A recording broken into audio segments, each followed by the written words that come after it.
half. He looks in great shape, and ready to go next week. Thanks. You bet. Thanks. Thank you. Next question will come from Greg Allman. Hey, Bruce, we talked a little bit to Tom. I want to ask you, just since you've worked with a lot of quarterbacks, about stance and what Tom's done to kind of change his footwork in how he's lining up. And it's just a minor thing, but I know how much he's a detail guy and just what difference it's made for him. Yeah, I think that's some of the things that, he and Clyde have worked on tremendously and all his fundamentals. And like I've always said, we take our quarterbacks to what I call the driving range every day. And they're working on fundamentals just like every other position for 20 or 30 minutes. And, you try new things and see how it feels to you rhythm-wise. And this one felt pretty good, and he's worked really hard at it. Do you remember, was this something that was his idea or when this came up in the offseason? I think it was just really him talking to Clyde and about the footwork thing, how we've taught it in the past. And I've had guys staggered. I've had guys 180 across. And so it's always a very comfortable thing getting back to that drop. Thanks, Bruce. Mm-hmm. Next will be Jenna Lane. Hey, Coach, I apologize if you've already been asked this, but I know it was Antonio's first day in the building, and I know that he couldn't practice on the field with you guys, but he was doing some work outside with the training staff. How did that go, and what did you see or hear from him? Yeah, it went real well, and he and I had a good conversation this morning, so he'll be ready to go next week in good shape. Gotcha. And also, I know that you had kind of laughed it earlier with a few weeks ago when folks were trying to say that Tom Brady had possibly he didn't have the deep ball anymore. It's pretty obvious that he still has that and more. What can you just say about the way he's slinging it around right now? I think it's fantastic. When we watched him last year, he could still make every single throw, and he hasn't disappointed anybody in that regard. We have no concern about calling any kind of a play from 5 yards to 60 yards. So it's just a matter of getting more comfortable each and every week and seeing his guys. Thanks, Coach. All right, we'll open it up to New York media. Please be sure to raise your hand.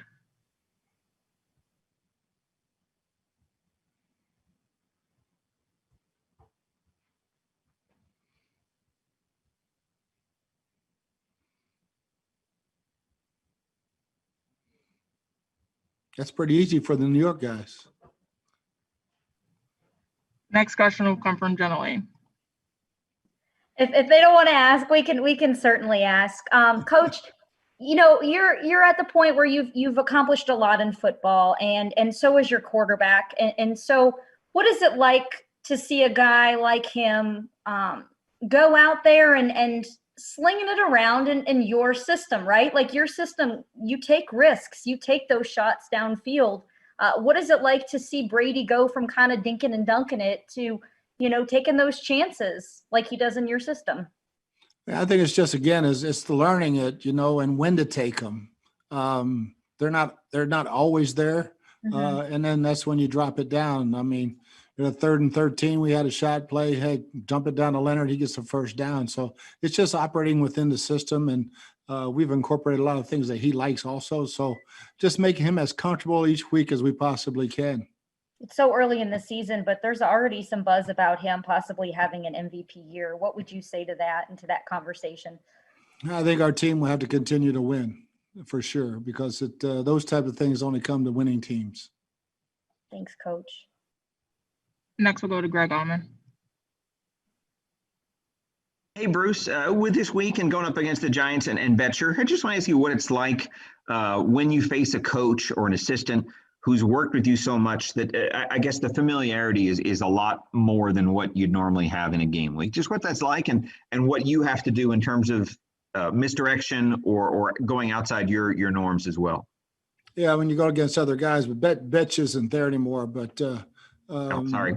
Their group now is very, very similar to Miami, who we practiced against last year. So we've got some similarities as far as that goes. But when to answer your question, it's hard when you go against guys that what they know what you know, and you know what they know. So it's a really good chess match. Sorry, Coach. Thank you. You bet. Next, we'll go to Rick Stroud. Coach, I know, the last two games, Tom has been clean, right? He hasn't been sacked and hit at all that I know of, really. But is it just that it's a prideful group that bounced back from Chicago? I mean, what has been this really no penalties, one false start? I mean, kind of what has turned them around, you think, to this level? I think getting home from Chicago, watching the tape, knowing that that's not what we're capable of, that's not who we are, and we don't accept it, And I think the players, I really don't have to say a whole hell of a lot about it because they had already grilled themselves pretty hard and know that the standard is the standard, and now that we've played that way for a couple of weeks, it's the standard. It's the same thing. It really started on the practice field after Chicago, and so just maintaining that standard now, getting better each week. Thanks. Next will be Jackson Thompson from New York. How's it going, Coach? Good. Jason Pierre-Paul is off to maybe his best start as a Tampa Bay Buck, and he's going. It's not the first time he's played the Giants, but this one comes with a different spotlight because it's on Monday night with Brady in town. You think this game means a little bit extra to him, and have you talked to him about how big this game is for him at all? Not really individually, but just knowing Jason, every game's big. And I'm sure going back to New York will be huge for him. And you're right, he is playing really, really well right now and been very consistent getting after the quarterback and also stopping the run. He's playing lights out for us, and I'm sure this game will mean something extra to him. Thank you, Coach. Next question will come from Joey Knight. Coach, can you hear me? Yes. At this stage of your life, have you learned to file losses away, or does that loss to New York last year still sting or stick with you? Oh, they always stick with you. They always stick with you. And, you can't forget them. And they go back 20 some years. They still stick with me, and none bigger than the Super Bowl. But that should have been a win for us last year. And then the play the way we did in the fourth quarter, and it's really the whole second half. But we had our chance to win it. We didn't get it done. Thanks. Next question will come from Steve Isbitz. Coach, can you talk a little bit about what kind of year Alex Kappa is having and how he's improved, if at all? Yeah, he's improved a bunch. He got a lot stronger, bigger, and in the right places. And he's playing powerful in the running game. He and Tristan are a force over there on double teams, and his pass protection's really improved. Just a great communication between all five of those guys right now is at a really high level. And the Giants were pros. They got a bunch of different looks that we'll have to worry about and look and communicate. Communication will be huge this week. And there were some concerns expressed, not by you, but about the turf at Giant Stadium earlier this season, maybe some injuries caused by the turf. Did you look deeply into that, and what did you find? No, I really haven't, because it's nothing for me to do about it. We're playing in that surface, so let's get ready for it. There's nothing like you can't train for it or do anything different. It is what it is, and knock on wood, hopefully we come out healthy. Next question will come from Jenna Lane. Hey, Coach, when you were eyeing Tampa and considering coming here, taking this coaching job, I'm sure you were looking at different pieces that you can build around, who are my leaders and things like that. What has Levante David essentially allowed you guys to do as a defense? Or maybe I should phrase it this way. Would you guys be able to accomplish what you're accomplishing so quickly on defense if you didn't have a guy like him in place? What did he bring to the equation?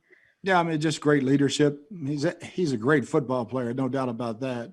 And but just what he brings leadership wise, and he's gotten to be very vocal. Getting that out of him last year, I thought was huge for our defensive football team, for having him stand up in front of that group because of the respect factor, and he's done a great job with that. And but yeah, could we have done it? Maybe, but not as easily. That's for sure. Thanks, Coach. You bet. We'll go to Steve Isbitz next. Now, Coach, regarding Antonio Brown coming in the middle of the season with all the COVID-19 protocols in place that you guys have been dealing with for 3 months, they're not the easiest transition. I'm sure a lot of your players would say that. What makes you confident that he will adhere to everything and really be able to transition quickly to that? He wants to play. He wants to play. If you want to play, you got to do it. And, like in our conversation today, it's go to football practice, go to work, and come home and go back to work. And he's all in. So I don't think we'll have any problems with those things. Thanks. And we'll finish with Tom Rock from New York.